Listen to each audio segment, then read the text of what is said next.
Hello. Hey, Derek, this is John from Zillow. I'm going to be connecting you now with Elias, who's interested in seeing 123 Main Street in Oakland. Got it. Do we have time for that? Be prepared. Mhm. All right. Ding. Hello. Hey, Elias. My name is Derek with Team Fast at eXp Realty. I'm a partner here with Zillow. I understand you wanted to view the property 123 Main Street.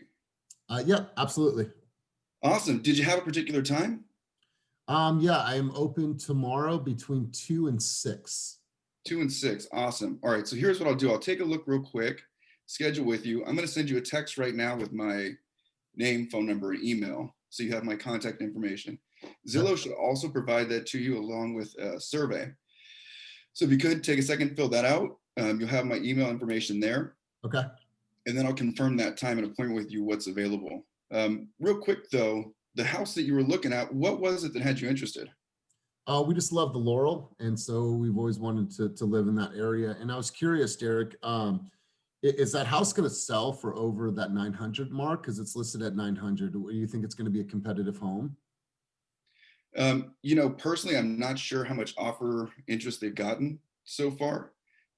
Typically though, in our market, we do see things going over the listing price, but it's hard to say until we really run the comps. So I think the easiest thing for us will be to go there, take a look, see what you like. I can send you some other homes in the area. Have you already looked at a few of the others? No, not yet. Okay, great. Are you familiar with the neighborhood? I am. My friend lives right up the road from this house. Okay, good. So you know the neighborhood. What I'll do too is I'll pull some other houses in the neighborhood. If you haven't seen them yet, take a look at those. That'll also indicate kind of what the price is going to be when the house sells. Okay. So then I just wanted to make sure that was all you were really looking for. Yeah, we're good.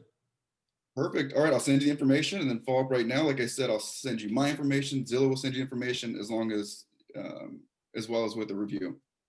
Okay, so what happens next? Am I just waiting to hear back from you? Yeah, so I'll take a few minutes here. Go ahead and confirm the appointment, like you said, between 2 and 6. Okay. In the meantime, though, I'll send you some other properties. Okay. And to connect there. First thing I want to do is just make sure we get you secured in the position, locked in. You get a chance to view the house before it's off the market. Okay, cool. Awesome. Okay, well then I look forward to hearing back from you.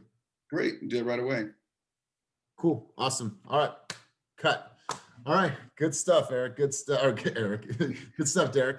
I thought that was really good. You went right into asking for the appointment, which is the whole idea behind all of this. And I know it's different. Like right instantly, we want to. Well, tell me about yourself and the kids. Oh my God, I have kids, and they go to that school, and we live in this community, yeah. right? So that's natural for us, and so it's a complete shift. So I thought you did a really good job. You have tons of experience on the phone, and it shows. It shows that you looked at the playbook and you applied. And I like. Did you see any other properties and kind of setting the tone for what's next and seeing other properties in that area? So polishing points is just to make sure that it's really, really crystal clear as to what's coming next, right? There's a lot of information in between. So next steps should always be super clear. I'm going to be calling you back within the next half an hour about the times and just make that crystal clear. But overall, that was a really good call, Derek. I'm going to head over to Judge John next. Yeah, that was solid. And it started off really strong. Like the way you went right into the appointment, like acknowledging the interest in that property that they were calling about was exactly how the call should start. I think that you can be like a little more, like with these calls particularly, you can be a little bit more assumptive. So rather than like ask if there's any other properties that they've seen, you can let them know like, hey, based on this property that we're going to be looking at, I think there's a couple others right near there that should be worth checking out. So if you could do me a favor and block off a little bit of extra time, we can try to get in those as well, rather than asking them. I didn't want to put my foot in my mouth was the only thing I was going to say. There's some other properties in the neighborhood. I don't actually know that. And then, to have nothing else to show, I've done that once or twice. And yeah, totally. And it could be something like there might be some other properties in the neighborhood, and then I'm going to see if they're there, but just block off a little extra time. Just think about it. I'm just like, I've listened to Connor's feedback enough now where I'm just beating Connor to his feedback. But like, think about it, they're booking an appointment with you to, you know, help them with their real estate needs, not just for you to go open the door so they can see that one property. So do whatever you would do, and it, you know, in order to best service those needs. Yep. I think you got to the survey. It's good that you brought the survey up quick, and it made sense when you were talking, bringing it up, like as far as Zillow sending you stuff. But I think you like, if you're gonna address the survey like straight up, like do that at the end of the call, just so you have a chance to kind of provide that service a little bit more. Because at the point that you brought it up, really like all you had done was, you know, and you did it in a good way, but all you've done is to kind of confirm that they wanted to go see that home. Yeah, I agree with that too. I don't think you've earned the right for a 5-star review just yet, right? Like okay. you'll get there. Yeah. It's super early. Like 5-star review for what? We just had a 30-minute conversation, right? So earn that right. And then when John was going to transfer the call, I remember a note I wanted to mention it. You'd said, "Do we have time?" Right? He's like, "Oh, I'm going to transfer the call." And you're like, "Wait, do we have time?" I don't know if time. Oh, a time. Okay. So okay. normally Zillow says, you know, Mark wants to view this property at 11:30 Okay. on Sunday. Okay, cool. Awesome. That's what I didn't catch that. So let's go over to Judge Connor. Yeah, man. So a lot of what they said, the intro was really, really strong. In fact, I actually like that you didn't do any kind of fluffy filler, like, how are you doing today? Like you really went into name, team fast, like Zillow partner, and then property address. So I thought the intro was basically as strong as it gets. Yep. I think when he threw a little bit of the curveball of like, are we going to be able to, is that home going to sell over or under? And there's, I think to your point, especially not knowing exactly, certainly when we role play, if it's going to go over or under, and we didn't do comps and this and that, I would probably avoid saying like, hey, personally, I don't know the answer.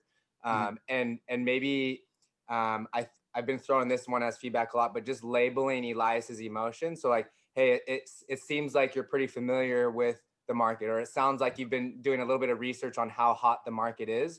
So you don't even have to give like a, yes, it's going to go over, or no, it's going to go under, or I don't know. You're just labeling like what he's sort of feeling.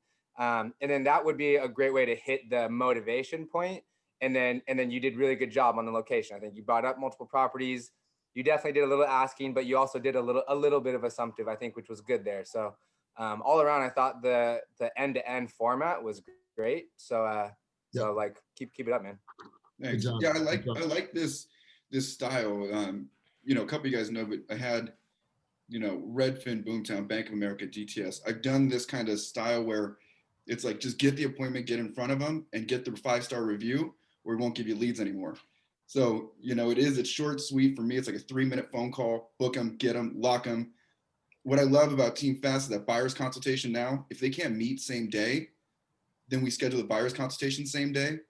Because, right, if you go 3 days without something, they won't show up. So I love this style. I'm stoked with the whole thing. One other quick note I've been writing down for at the end of the script, because I think a lot of people sort of have that, like, how do we finish this one strong and like take control and tell them what's next? So like, yeah. I think just you literally using the phrase like, here's what we're going to do next, or like, here's what's going to happen next. So then it just goes right into like you telling them precisely, you know, how this works. But that kind of phrasing could be a good way to sort of wrap it up.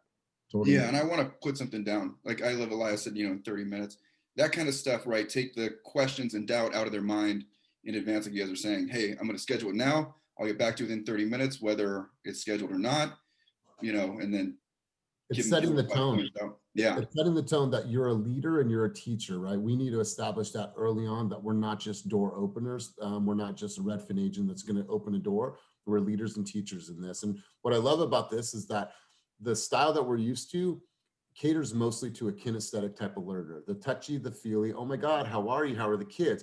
It's like when I call Kenny, hey man, I need this. Okay, cool. All right, Elias, thanks. It's not like, hey Kenny, how are you? Good morning. I call Kenny and say, good morning. He's like, hey, good morning. It's almost like, oh, why are you asking me good morning?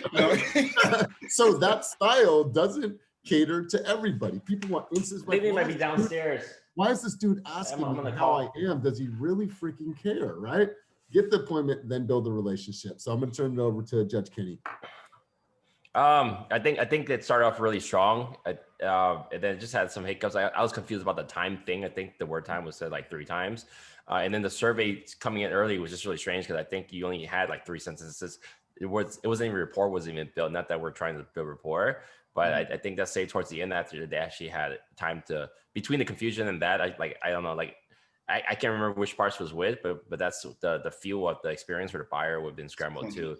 So like, but no, that's not a big deal. It's just you would absolutely need to recover that either in the second call. If you don't, I think that would have been left like a 4-star experience because you just didn't have much time to showcase what you're going to do.